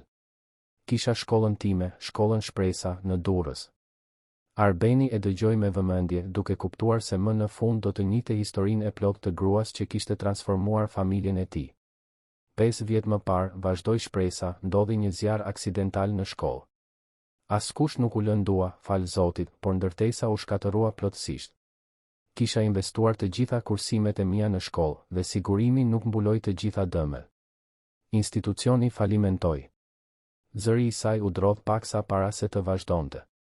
Më keq se rënimi financiar ishte ajo që pasoi. Disa familje paditën shkollën duke pretenduar neglizhencë, edhe pse e dinin se zjarri ishte aksidental, I shkaktuar nga një qark I shkurtër në rrjetin e vjetër elektrik të ndërtesës. Shtypi sensacionalist e mori rastin dhe I shtrembëroi faktet. Reputacioni im u shkatërrua. Marcela dhe Anila mbanin shënime dhe Arbeni ndjeu zemrën t'i shtrëngoi duke dëgjuar rrëfimin. Humba shtëpinë time duke u përpjekur të paguaja dëmshpërblimet dhe avokatët. Humba dokumentet në një nga dëbimet. Dhe humba besimin e njerëzve kur historia ime u shtrembërua nga gazetat. Asnjë shkollë nuk donte të më punësonte pas kësaj. Në moshën 70 vjeçare, e pash veten në rrugë, pa familje, pa perspektivë, pa asgjë tjetër përveç përvojës sime me fëmijët e veçantë. Shpresa ndaloi për një moment duke shikuar nga dritarja vajzat që luanin të gëzuara në kopsht. Gjatë këtyre 5 viteve, u përpoqa ta rindërtoja jetën time disa herë. Por sa herë që dikush zbulonte historinë time, mundësitë zhdukeshin. Njerëzit shohin vetëm titujt e gazetave, jo të vërtetën e fakteve. Zonja Shpresa, tha Marcela, e kuptoj situatën tuaj, por fakti është se ju nuk keni dokumentacion të përditësuar apo referenca profesionale të kohëve të fundit. Kjo krijon një situatë të parregull. E kuptoj, u përgjigj Shpresa. Dhe nuk fajsoj askënd që vë në dyshim praninë time këtu. Por ju lutem të vëzhgoni efektin që bashkëjetesa ime ka pasur te vajzat. Ato janë të lumtura, të shëndetshme dhe po zhvillohen me shpejtësi. Unë nuk jam një kërcënim për to, jam dikush që ka gjetur një arsye të re për të jetuar duke u kujdesur për to. Arbeni u ngrit. Zonja, do të doja të them diçka. Prej 2 vitesh kërkoj ndihmë për vajzat e mia. I kam çuar te mjekët më të mirë në Tiranë, te specialistët më të njohur të zhvillimit të fëmijëve. Askush nuk arriti atë që zonja Shpresa arriti në 2 javë. Vajzat e mia jo vetëm që filluan të flasin, por po lulëzojnë në një mënyrë që kur nuk e kisha imagjinuar të ishte e mundur. Zoti Krasniqi, tha Anila, ne nuk e vëm në dyshim përfitimin që prania e zonjës ka sjell për vajzat tuaja. Por duhet të ndjekim protokollet e sigurisë. Atëherë më thoni se çfarë duhet bërë për të rregulluar situatën, tha Arbeni me vendosmëri. Mund të siguroj dokumente të reja për zonjën Shpresa. Mund të marrë referenca nga karriera e saj e mëparshme. Mund të bëj gjithçka që është e nevojshme që ajo të qëndrojë ligjërisht këtu, duke u kujdesur për vajzat e mia Marcela dhe Anila pa njëra tjetrën. Mirë, nëse ju merrni përgjegjësinë ligjore për të rregulluar dokumentacionin e zonjës Shpresa dhe nëse ajo pranon t'i nënshtrohet një vlerësimi psikologjik për të punuar me fëmijë, ne mund ta konsiderojmë situatën përkohësisht të pranueshme. Unë pranoj çdo vlerësim, tha Shpresa menjëherë. Dhe jam mirënjohës e Zotit Arben për bujarinë e tij, por nuk dua të jem një barë ligjore për këtë familje. Zonja Shpresa, tha Arbeni, duke i prekur butësisht shpatullën, ju nuk jeni një barë. Jeni një bekim. Dhe do të bëjmë gjithçka që është e nevojshme që të mund të qëndroni. Punonjësit sociale kaluan edhe 2 orë të tjera në shtëpi, duke biseduar me vajzat, duke vëzhguar ndërveprimin mes të gjithëve dhe duke bërë shënimet e tyre përfundimtare. Kur u larguan, e bën të qartë se do të ktheheshin pas 15 ditësh për të verifikuar nëse dokumentacioni po përgatitej. Atë natë, pasi vajzat i zuri gjumi, Arbeni dhe Shpresa biseduan gjatë në verandën e shtëpisë. Ajo i tregoi më shumë detaje nga karriera e saj si edukatore e specializuar, për metodat që kishte zhvilluar për të ndihmuar fëmijët me vështirësi komunikimi dhe për 10 rastet e suksesit që kishte ndjekur gjatë viteve. Zoti Arben, tha ajo, ka diçka tjetër që duhet t'ju tregoj. Gjatë karrierës sime, kam trajtuar një fëmijë që kishte saktësisht të njëjtin model sjelljeje si vajzat tuaja. Ishte një vajzë që nuk fliste, por që shfaqte një kuptim të përsosur të botës përreth. Mu deshën 2 vjet për të arritur që ajo të thoshte fjalën e saj të parë. Arbeni e shikoi me kureshtje. Dhe arritët ta ndihmonit? Arrita. Ajo u bë një nga fëmijët më të shkëlqyer që kam njohur ndonjëherë. U diplomua në psikologji, u specializua në zhvillimin e fëmijëve, u martua me një biznesmen të suksesshëm dhe pati një familje të bukur. Shpresa bëri një pauzë duke shikuar yjet. Ajo vajzë quhej Isabela. Isabela Krasniqi. Bota e Arbenit ndaloi. Isabela gruaja ime? Gruaja juaj ishte nxënësja ime për 2 vjet, kur ishte në të njëjtën moshë si vajzat tuaja tani. Prandaj e njoha menjëherë modelin e tyre të sjelljes. Nuk është gjenetike në kuptimin mjekësor të fjalës, por është diçka që mund të përsëritet në familje ku ka një ndjeshmëri të veçantë emocionale. Arbeni ndjeu lotët t'i rridhnin në sy. Ju e keni njohur Isabelën kur ishte fëmijë? E kam njohur. Dhe ishte një nga gëzimet më të mëdha të karrierës sime të shija se si ajo i ka përceu vështirësitë e saj fillestare. Kur e pash të diplomuar, të martuar dhe të lumtur, e dija se puna ime ja kishte vlejtur. Pse nuk ma tha të këtë më parë? Sepse doja të isha e sigurt se pranimi juaj i pranisë sime këtu ishte i vërtet, jo i nxitur vetëm nga lidhja me Isabelën. Dhe sepse ende ndjej faj që nuk arrita ta parandaloja tragjedinë. Arbeni ngriti vetullat. Çfarë tragjedie? Shpresa mori frym thellë. Isabela vinte të më vizitonte rregullisht edhe pasi u rrit. Ajo më konsideronte një nën të dytë. Në vizitën e fundit që bëri në shkollën time, pak muaj para zjarrit, ajo ishte shtatzën me trinjak. Ishte e shqetësuar, më pyeste nëse kishte ndonjë mundësi që vajzat të përsërisnin modelin e saj të zhvillimit. Zëri i Shpresës u drodh nga emocioni. Unë e qetësova, i thash se, edhe nëse kjo do të ndodhte, ato do të ishin fëmijë të veçantë dhe se do të gjenin një mënyrë për t'i ndihmuar. Isabela u largua nga shkolla ime atë ditë duke premtuar se, kur të lindnin vajzat, do të më sillte për t'i njohur. Arbeni ndjeu një ny në fy. Por ajo vdiq në lindje. Po. Dhe unë humba jo vetëm një ish nxënëse të dashur, por edhe shansin për të njohur mbesat që ajo më kishte premtuar. Kur shkolla mori flak dhe jeta ime u shkatërua, mendova se kur nuk do ta kisha mundësinë të përmbushja premtimin që i bëra Isabelës. Çfarë premtimi? Të kujdesesha për vajzat e saj nëse ato do të kishin nevojë. Të isha për to ajo që isha për nënën e tyre. Arbeni mbeti në heshtje për një kohë të gjatë, duke përpunuar madhështinë e zbulimit. Gruaja që ishte shfaqur në mënyrë misterioze përballë shtëpisë së tij nuk ishte një e huaj. Ishte dikush që kishte qenë thelbësore në jetën e Isabelës, dikush që kishte premtuar të kujdesej për vajzat e saj. Zonja Shpresa, tha ai më në fund, kjo ndryshon gjithçka. Ju nuk jeni thjesht dikush që po na ndihmon. Jeni familje. Jeni pjesë e historisë së Isabelës, pjesë e asaj që e bëri gruan time të bëhej gruaja e mrekullueshme që ishte. Prandaj, tha shpresa butësisht, kur pash ato 3 vajza të vogla të heshtura që vëzhgonin nga dritarja, e dija saktësisht se çfarë duhej të bëja. Isabela mi kishte besuar vajzat e saj edhe para se ato të lindnin. Dhe më në fund arrita ta përmbush premtimin tim. Të nesërmen në mëngjes, Arbeni filloi menjëherë procesin e rregullimit të dokumenteve të shpresës. Punësoj avokatin më të mirë që njihte, siguroi ekzaminimet e nevojshme mjekësore dhe psikologjike dhe filloi të mblidhte prova të karrierës së jashtëzakonshme që ajo kishte pasur si edukatore. Vajzat, të pavetëdijshme për të gjithë kompleksitetin ligjor që i rrethonte, vazhdonin zhvillimin e tyre të përshpejtuar. Sofia kishte filluar të formonte fjali me 4 dhe 5 fjalë. Besa shpikte këngë që tregonin histori. Elena bënte pyetje filozofike që i impresiononin edhe të rriturit. Por përballë rrugës, Veronika Berisha vëzhgonte të gjithë lëvizjen me një irritim në rritje. Vizita e shërbimit social nuk kishte rezultuar në largimin e pushtueses, siç priste ajo. Përkundrazi, dukej se familja po mobilizohej për ta mbajtur situatën. Ajo nuk e dinte ende, por lëvizja e saj e ardhshme do të ishte shumë më e rrezikshme dhe pothuajse do të shkatëronte lumturinë që kishte rilindur në vilën në rrugën e Dafinave. Sepse disa njerëz, kur lëvizin nga paragjykimi dhe zilia, janë të aftë për akte që i kalojnë të gjithë kufijtë e mirësjelljes njerëzore. Dhe shpresa, me përvojën e saj të jetës, tashmë mund ta ndjente stuhinë që po formohej në horizont. Lajmi për ribashkimin e shpresës me jetën e saj u përhap në mënyrë të papritur. Një ishënxënëse e shkollës, Mariana Shehu, tani një mjek e pediatre e njohur në Tiranë, kishte kaluar rastësisht nëpër rrugën e Dafinave kur njohu mësuesen e saj të vjetër duke luajtur në kopsht me 3 fëmijë. Mariana ndaloi makinën menjëherë duke mos i besuar syve. Mësuese shpresa. Jeni vërtet ju, bërtiti Mariana, duke zbritur nga makina dhe duke vrapuar drejt kangjellave të kopshtit. Shpresa shikoi në drejtim të zërit dhe fytyra e saj u ndriçua me një gëzim që kishte harruar se ishte në gjendje ta ndjente.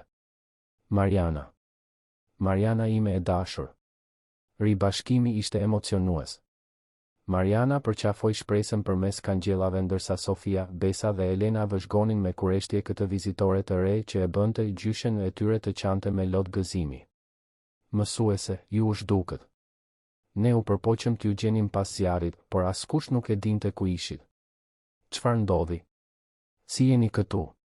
Shpresa prezantoi vajzat dhe shpjegoi shkurtimisht situatën e saj.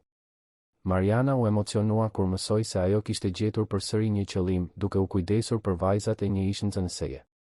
Mësuese, duhet ta dini se shumë prej nesh u përpoqëm ta pastronim emrin tuaj pas asaj padrejtësie në gazeta. Kërkuam gazetarët, u përpoqëm të tregonim të vërtetën, por sensacionalizmi tashmë e kishte bërë dëmin. Ju nuk mund ta imagjinoni sa na ka marrë malli të gjithëve. Mariana mësoi për problemet me shërbimin social dhe nevojën për të rregulluar dokumentacionin e shpresës. Kjo është absurde. Ju jeni edukatorja më kompetente që kam njohur ndonjëherë. Do të ndihmoj, mësuese. Dhe e di se të gjithë ishënxënësit e tjerë gjithashtu duan të ndihmojnë. Atë mbrëmje, Mariana filloi të mobilizonte një rrjet ishënxënësish të shkollës shpresa që shtrihej në të gjithë Shqipërinë. Përmes rrjeteve sociale dhe grupeve në WhatsApp, lajmi u përhap me shpejtësi. Mësuese shpresa ishte gjetur, ishte mirë dhe kishte nevojë për ndihmë për të rregulluar situatën e saj. Përgjigjja ishte e menjëhershme dhe emocionuese. Dr. Ricard Ferrati, neurokirurg në Shkodër, i cili kishte qenë një djalë me vështirësi të rënda në të mësuar derisa njohu shpresën. Profesoresha Luljeta Mema, pedagoge në Vlorë, e cila ka përcjell një mutizëm selektiv nën kujdesin e shkollës. Psikologu Dritan Kosta, nga Korça, i cili mposhti një çrregullim të spektrit autik. Dhe shumë të tjerë. Të gjithë kishin histori të ngjashme, fëmijë me vështirësi specifike që ishin transformuar nga metoda unike dhe e dashur e shpresës. Të gjithë ishin bërë profesionistë të suksesshëm. Dhe të gjithë donin t'ia shpërblenin atë që ajo kishte bërë për jetën e tyre. Ndërkohë, vila e familjes Krasniqi jetonte ditë lumturie të pastër. Vajzat zhvilloheshin me shpejtësi, duke e habitur edhe vetë shpresën me aftësinë e tyre për të mësuar. Sofia kishte filluar të lexonte fjalë të thjeshta. Besa kompozonte këngë të tëra që tregonin histori komplekse.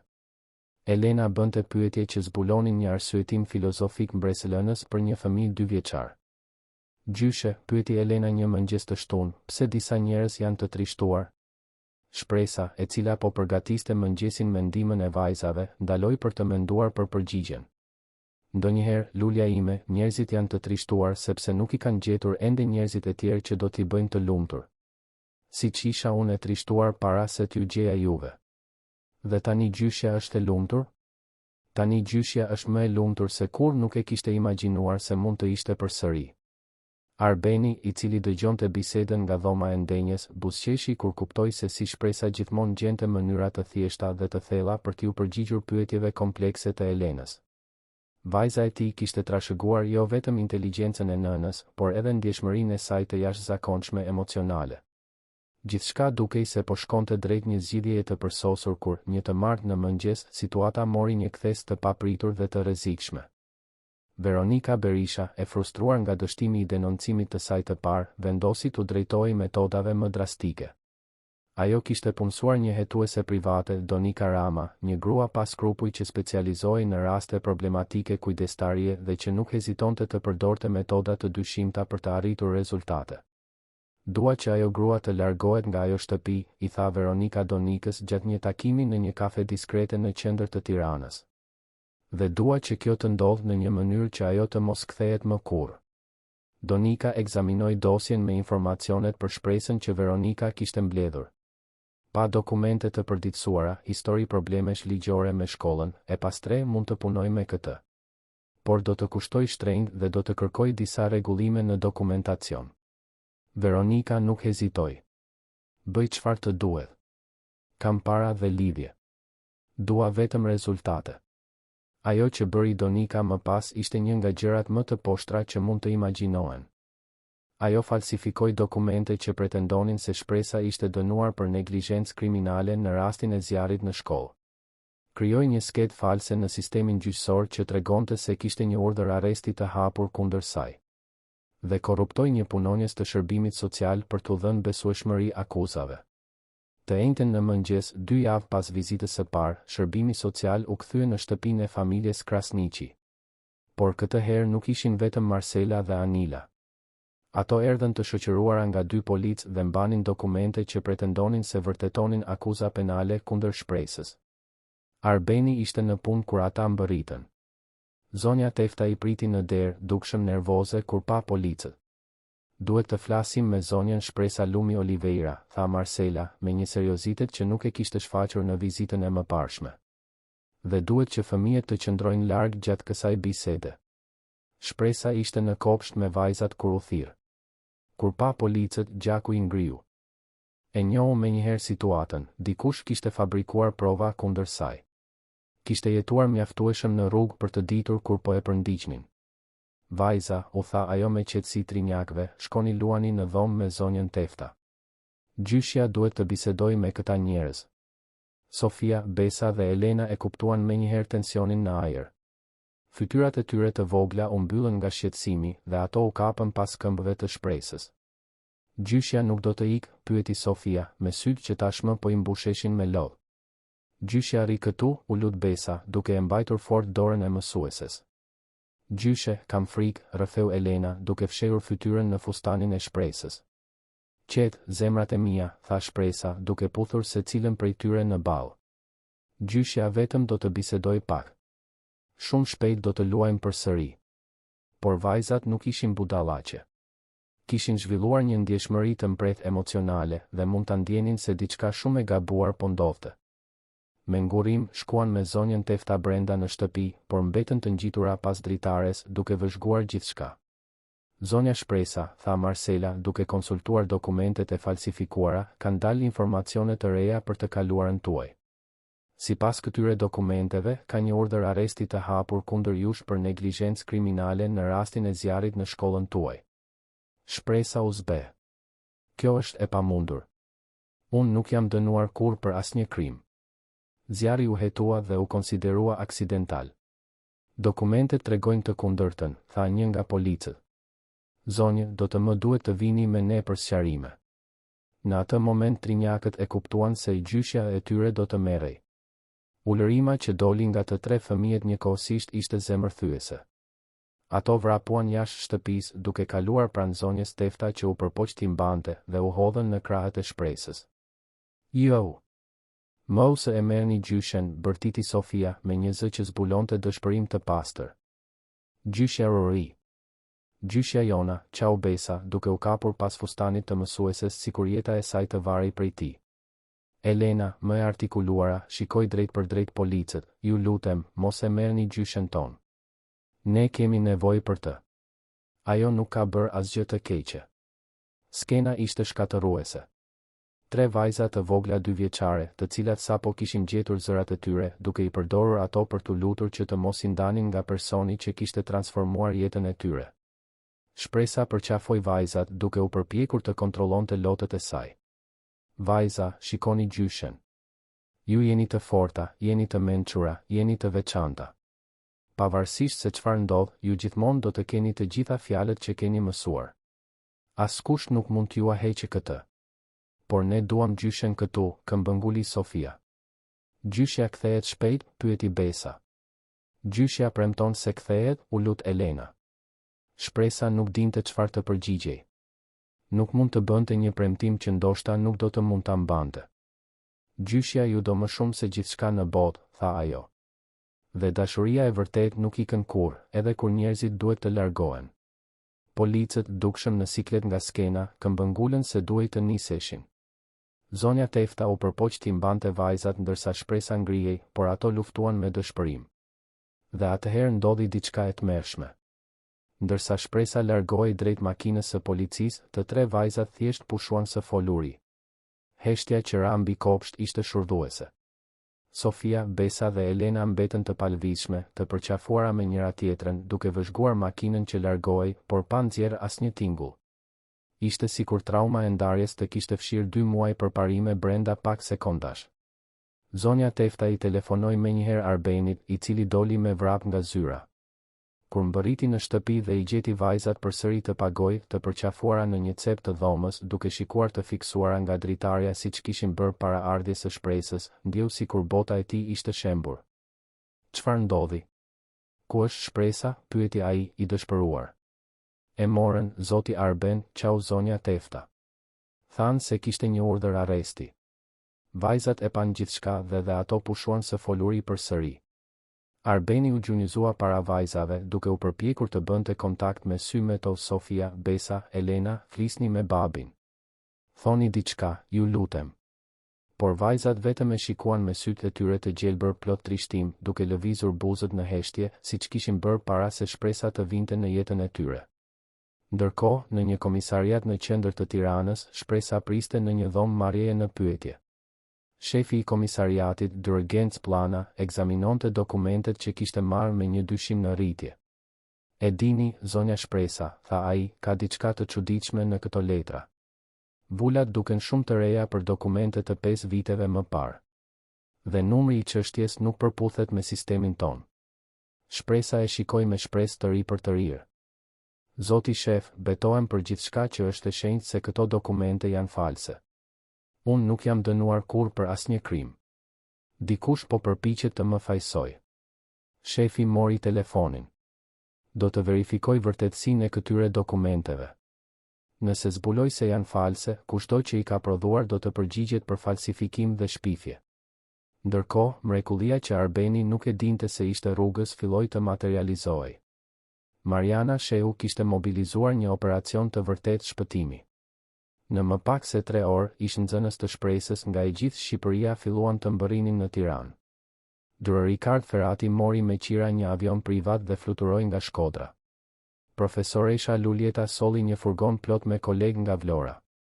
Psikologu Dritan Kosta mbërriti me avion nga Korça me 5 ish nxënës të tjerë. E kështu me radhë. Por personi më i rëndësishëm që mbërriti ishte avokati Pavli Martini, specialisti të drejtave të njeriut dhe një nga ish-nxënësit më të suksesshëm të Shpresës.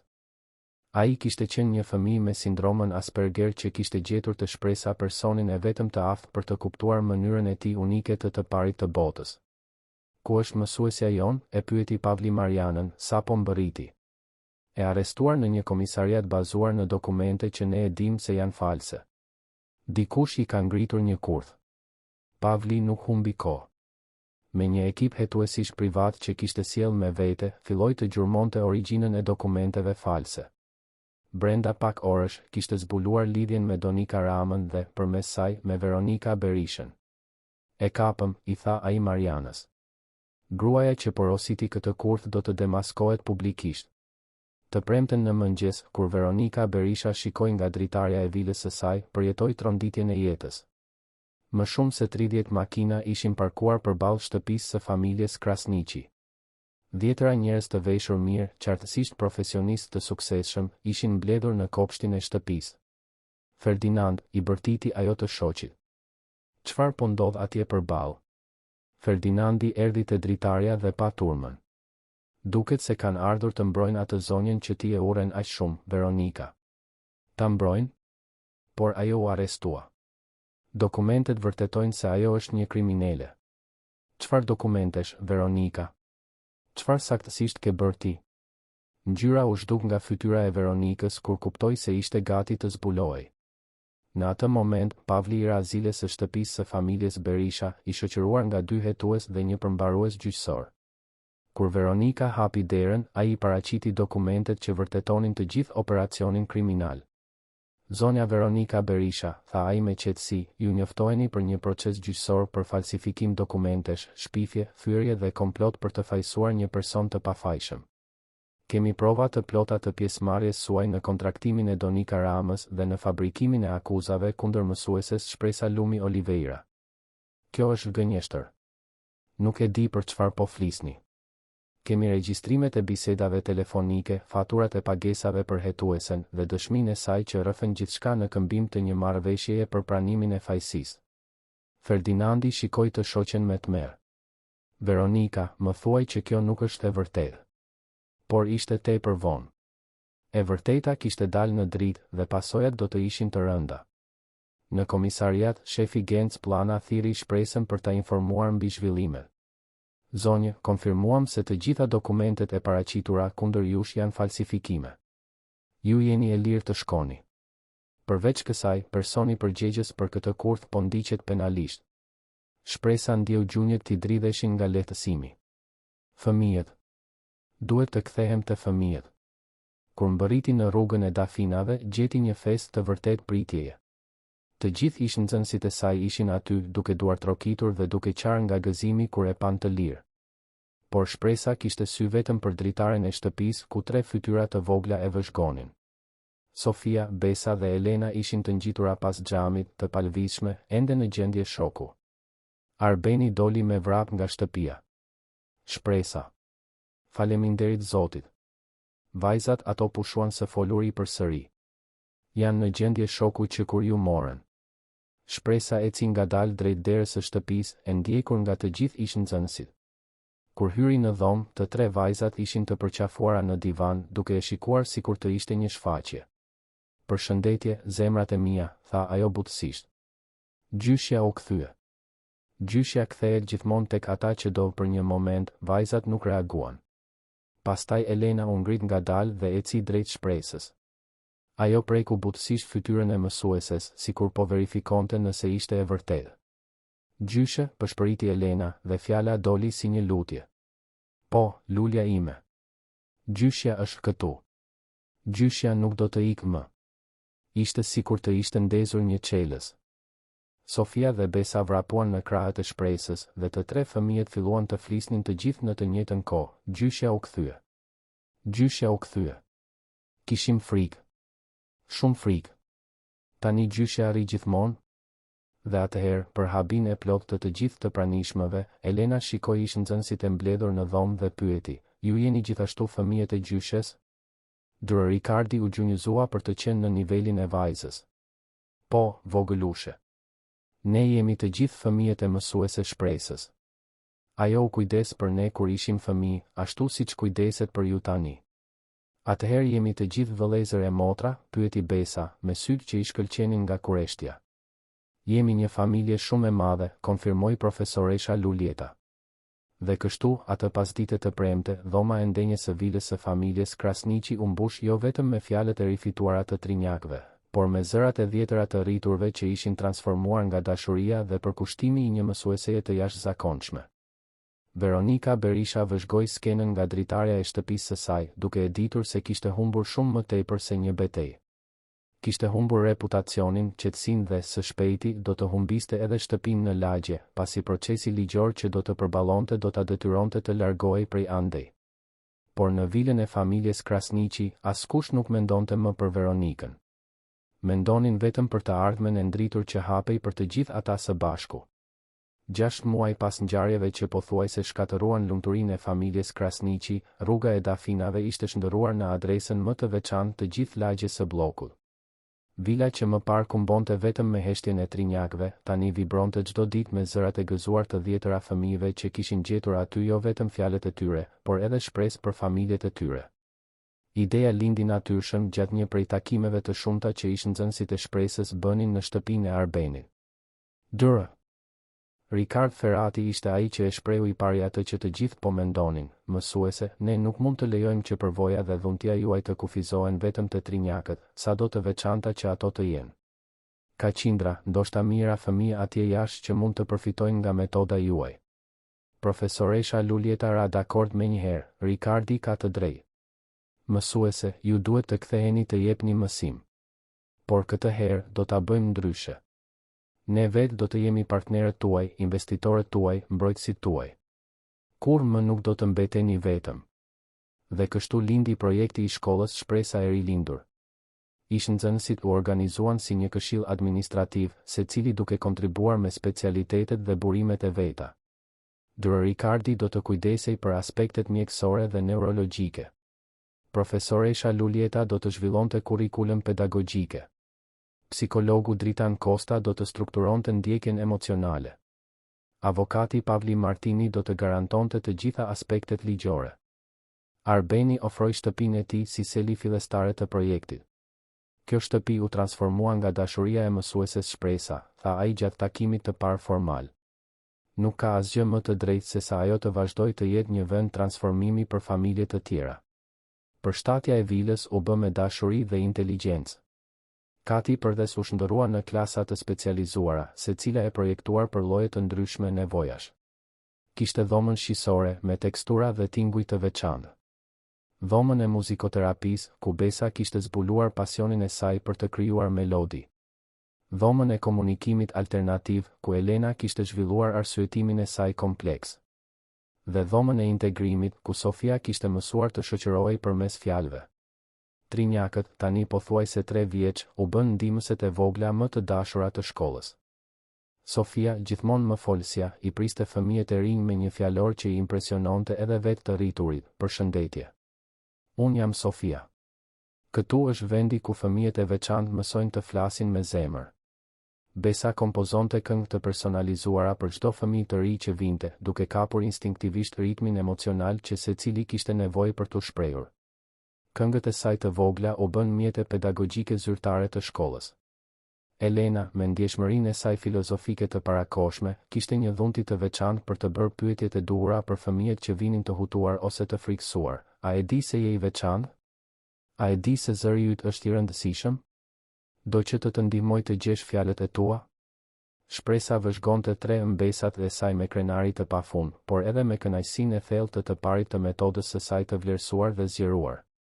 Çdo fëmijë që vinte në shkollë konfirmonte teorinë e saj se nuk ka fëmijë me probleme komunikimi, por vetëm fëmijë që kanë nevojë për qasje të diferencuara për të shprehur genialitetin e tyre unik.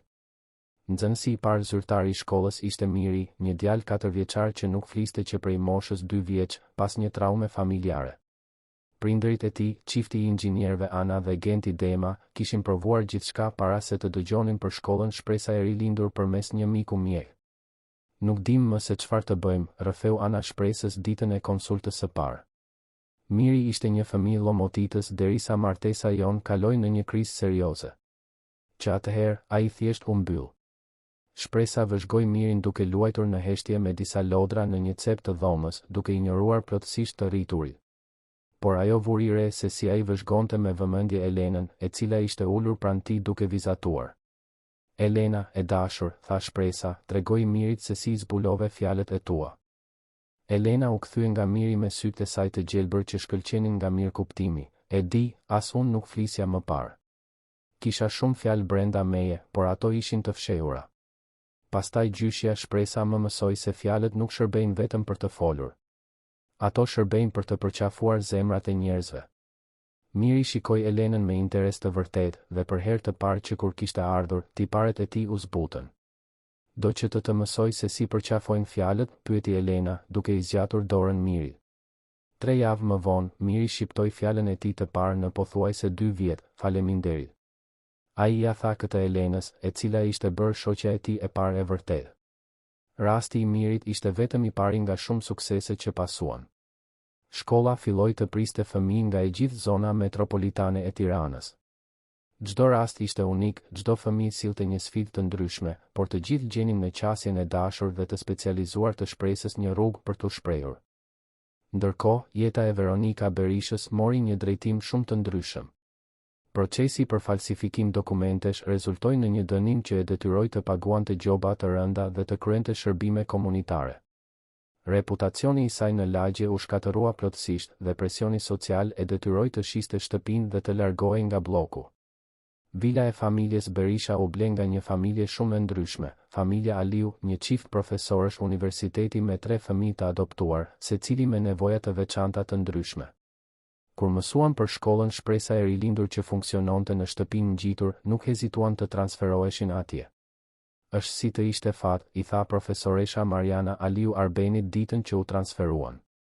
Fëmijët tanë do të mund të rriten në një mjedis ku ndryshimi festohet, jo vetëm tolerohet. Familja Aliu u bë një zgjatim i natyrshëm i projektit të shkollës. 3 fëmijët e tyre të adoptuar, Gjoni, 7 vjeç, me sindromën Down, Anila, 5 vjeç, me autizëm, dhe Genci, 4 vjeç, me paralizë cerebrale, pasuruan edhe më shumë mjedisin gjithëpërfshirës që po formohej. Ishte Gjoni ai që krijoi atë që u bë motoja zyrtare e shkollës. Një pasdite kur po luante me trinjakët në kopsht, ai tha, këtu të gjithë jemi ndryshe njësoj. Fraza kapi në mënyrë të përsosur thelbin e asaj që Shpresa kishte besuar gjithmonë, se të gjithë fëmijët janë të veçantë në mënyra unike. Fama e shkollës Shpresa e rilindur filloi të përhapet përtej Tiranës. Reportazhet në gazeta dhe revista të specializuara në arsim sollën vëmendje kombëtare për projektin. Një dokumentar i prodhuar nga televizioni publik për metodat inovative të arsimit special theksoi punën e Shpresës dhe zhvillimin e jashtëzakonshëm të trinjakëve. Programi u pa nga miliona njerëz në të gjithë Shqipërinë, duke gjeneruar një ortek kërkesash nga familjet që donin të regjistronin fëmijët e tyre në shkollë. Por solli gjithashtu diçka edhe më domethënëse, njohjen ndërkombëtare.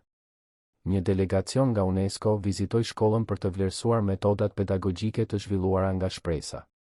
Drusera Myler, një specialiste britanike në arsimin gjithëpërfshirës, mbeti e impresionuar me rezultatet që vëzhgoi.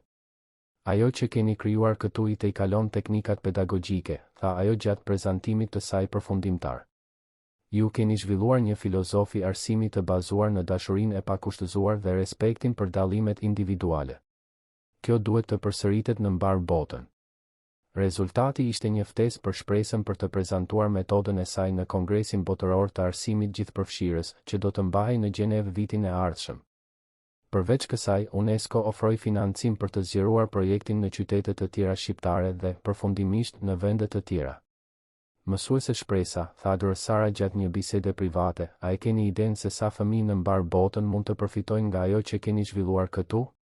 Shpresa shikoi nga dritarja në kopsht, ku Sofia po i mësonte një fëmijë të ri të thoshte emrin e tij, besa këndonte një melodi qetësuese për të qetësuar një djalë që kishte ardhur i frikësuar, dhe Elena bisedonte seriozisht me një vajzë të vogël për rëndësinë e shprehjes së ndjenjave.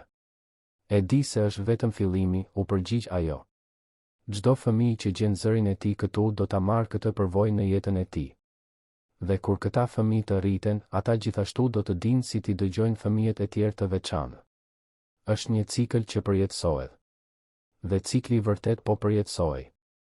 Disa nga nxënësit e parë të shkollës, të cilët kishin ardhur të pagojë ose me vështirësi të rënda komunikimi, tani ndihmonin fëmijët më të vegjël. Miri, i cili kishte mbushur 6 muaj në shkollë, u bë mentor i nxënësve të rinj, duke treguar historinë e tij të kapërcimit. Ishte një mëngjes shtatori, pothuajse një vit pas themelimit zyrtar të shkollës, kur mbërriti rasti që do të prekte më thellë zemrën e të gjithëve. Një çift mjekësh, Dr. Andi dhe Dr. Flutura Karaj, trokitën në derën e shkollës duke mbajtur në krah një vajzë 3 vjeçare. Fëmia quhej Isabela, një rastësi që nuk i shpëtoi askujt, veçanërisht shpresës. Isabela Karaj paraqiste një kuadër shumë të rënd izolimi social. Nuk fliste, nuk bënte kontakt me sy, nuk përgjigjej kur e thërrisnin me emër. Ishte diagnostikuar me autizëm të rënd, por mjekët nuk mund të shpjegonin pse një fëmijë me zhvillim normal deri në 2 vjeç ishte kthyer pas kaq drastikisht. Kemi provuar gjithçka, shpjegoi Dr. Flutura, me lot në sy. Terapi konvencionale, ilaçe, qasje alternative. Asgjë nuk funksionoi. Isabela duket se është e mbyllur brenda vetes, dhe ne nuk po e gjejmë dot çelësin. Shpresa vëzhgoi vajzën, e cila qëndronte e palvizur në prerin e nënës, duke shikuar të fiksuar një pikë të pacaktuar në ajër. Por kishte diçka në sytë e Isabelës që ajo e njohu menjëherë, nuk ishte mungesë, ishte prani e tepruar. Fëmia nuk ishte i shkëputur nga bota, ishte i mbrojtur tepër prej saj. Mund të provoj diçka? Pyeti shpresa butësisht. Ajo u afrua ngadalë dhe filloi të këndonte një melodi të butë, të njëjtën që u kishte kënduar trinjakëve në ditët e para. Isabela nuk reagoi fillimisht, por shpresa vuri re një ndryshim të lehtë në frymëmarrjen e saj. Sofia, e cila kishte vëzhguar të gjithë skenën, u afrua dhe pëshpëriti, gjyshe, ajo po dëgjon. Po dëgjon me zemër, ashtu siç bënim ne më parë. Elena ju bashkua të dyjave dhe i zgjati një lule të vogël që kishte këputur në kopsht. Isabela, kjo lule është për ty, ka erë për qafimi. Atëherë ndodhi mrekullia. Isabela ngriti ngadalë dorën dhe preku lulen. Pastaj shikoi Elenën, e shikoi vërtet duke bërë kontakt me sy për herë të parë në më shumë se një vit. Besa, duke mos dashur të mbetej pas, filloi të këndonte një melodi që e kishte krijuar posaçërisht për fëmijët shumë të ndrojtur. Muzika ishte si një pëshpëritje muzikore, e butë dhe tërheqëse. Isabela ktheu kokën në drejtim të Besës dhe, për habin e plot të gjithë të pranishmëve, hapi gojën dhe nxori një tingull. Nuk ishte një fjalë, por ishte qartësisht një përpjekje për të shoqëruar melodinë. Dr. Andi dhe Dr. Flutura mbetën gojë hapur. Ajo po reagon, pëshpëriti Dr. Andi. Shpresa buzëqeshi. Ajo ka reaguar gjithmonë. Vetëm jo në mënyrën që prisnim. Isabela e përpunon botën në një mënyrë shumë të veçantë. Nuk është se ajo nuk dëshiron të komunikojë, është se ajo ka nevojë për një gjuhë të veçantë për ta bërë këtë. Në 15 minutat e ardhshme, ndodhi diçka e jashtëzakonshme. Isabela filloi të ndërvepronte me ndrojtje me trinjakët, të cilat instinktivisht e dinin saktësisht se si të komunikonin me të. Nuk përdorën shumë fjalë, përdorën gjeste të buta, shprehje të dashura dhe, kryesisht, durim të pafund. Kur më në fund Isabela zbriti nga prehri i nënës dhe ul në dysheme për të luajtur me vajzat, Dr. Flutura filloi të qante. Si arritet në 15 minuta atë që mjekët nuk e arritën në një vit? Sepse, u përgjigj Elena me mençurinë e saj të parakohshme, ndonjëherë fëmijët i kuptojnë fëmijët e tjerë më mirë se sa të rriturit i kuptojnë fëmijët. Isabela qëndroi në shkollë vetëm për 2 orë atë ditë të parë, por kur erdhi koha për të ikur, ajo bëri diçka që askush nuk e kishte parë në më shumë se një vit, tundi dorën për t'u përshëndetur. Dhe pastaj, në momentin më emocionues nga të gjithë, ajo pëshpëriti një fjalë pothuajse të padëgjueshme, faleminderit. Fjala jehoi nëpër dhomë si një zile shprese. Të gjithë të pranishmit ndjenë se kishin dëshmuar diçka të shenjtë, momentin kur një fëmijë gjen përsëri lidhjen e tij me botën. 3 muaj më vonë, Isabela ishte shndërruar në një fëmijë komunikues dhe të dashur. Prindërit e saj, Dr. Andi dhe Dr. Flutura, u bën mbështetës të mëdhenj të shkollës dhe kontribuan në zgjerimin e programit të shërbimit mjekësor të integruar. Shkolla Shpresa e Rilindur tani shërbente më shumë se 100 fëmijë, kishte një listë pritjeje me më shumë se 500 familje dhe tashmë kishte frymëzuar krijimin e shkollave të ngjashme në Vlorë, Shkodër dhe Korçë. Metoda e zhvilluar nga Shpresa po studiohej në universitete në mbar botën. Por për Shpresën, gëzimi më i madh vazhdonte të ishte vëzhgimi i 3 mbesave të saj të para duke u rritur dhe duke zhvilluar dhuntit e tyre të veçanta. Sofia, tani 4 vjeç, tashmë lexonte rrjedhshëm dhe kishte filluar të shkruante histori të vogla. Besa kompozonte këngë që përdoren terapeutikisht me fëmijët e tjerë. Dhe Elena bënte pyetje që i impresiononin edhe psikologët më me përvojë. Një pasdite dhjetori, ndërsa vëzhgonte vajzat duke luajtur në kopsht me fëmijët e tjerë të shkollës, Arbeni ju afrua shpresës. Mund të bëj një pyetje që më ka intriguar për një kohë të gjatë, tha ai. Sigurisht, biri im. Si e dinit ju se do t'i gjenit vajzat? Si e dinit se ato ishin këtu? Shpresa buzëqeshi me atë buzëqeshje misterioze që shfaqej gjithmonë kur fliste për lidhjet që e t'i kalojnë shpjegimin racional.